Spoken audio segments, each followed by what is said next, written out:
Immaġina, tixtri biċ-ċarti tiswa eluf kbar ta' euro x'mina li qed tixtri l-oriġinali. Iżda ma tkun ksibt xejn għajr kopja li l-valur tagħha ikun inqas bil-bosta. Dinja waħda mill-isfidi fil-qasam tal-kriminalità marbuta mal-kultura. Kriminalità li taf tiswa il-miljuni kbar ta' euro, anke jekk ħafna ftit jaħsbu dwarha fil-ħajja ta' kuljum. Dwar dan tkellimna mal-espert tal-Europol Michael Will. The problem it's not really visible, it's under the surface because it's not affecting everybody like motor vehicle crime or domestic burglary. This is brought to the attention of all the citizens. Cultural goods crime is a little bit under the surface, but in expert circles it's regarded as the third biggest field of criminal activity. Will spjega kif kull reġjun fl-Ewropa jkollu reati partikolari. Siti arkeoloġiċi, mużewijiet u falsifikazzjonijiet huma l-iktar li jispikkaw. We differ cultural good crimes in plundering archaeological sites, and often it's coins or artifacts or something like this.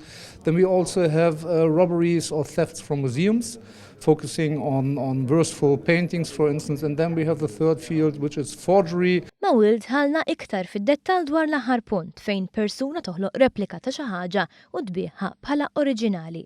Semma każ partikolari fil-Ġermanja, każ li jikkumplika ruħu fid-dawl li barra l-persuna li falsifikat l-oġġett kien hemm esperti involuti. Where there is involvement of the forger with academics, with museums, and then it's linked. The forger is producing a painting which looks like, for instance, like Miro, and then he has an academic, an expert who's given him the approval, a certificate, and expertise. This is a real one. U l-investigazzjoni li segwit ir-riżulta fi proċess twil, proċess li jiswa ħafna flus u jaf jikkumplika s-sitwazzjoni wkoll.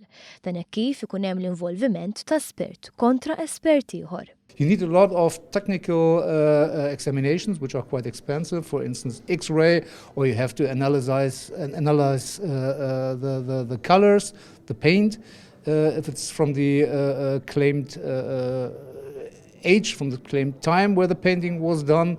And of course, you have an expert who is given a contra expertise against another expert.